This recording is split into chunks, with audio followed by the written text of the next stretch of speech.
เจ้าลองยกมือนั่นนี่เบิ่งสัญญาเด้อว่าสิหาข้อยตลอดไปเอ้ยว่าจะมีเวลาว่าง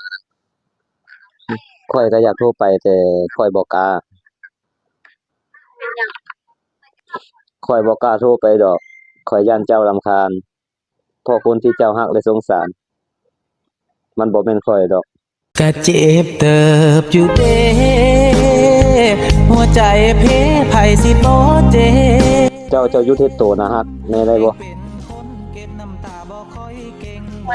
เพราะคนที่เขาหลงรักมันสิตายแล้วข้อยขอได้บ่เจ้าน่ารักใส่ข้อยผู้เดียวได้บ่คนอื่นนะเฮ็ดหน้าบูดใส่ก็ได้เธอน่ารักขนาดเนี้ยจะให้พี่หลง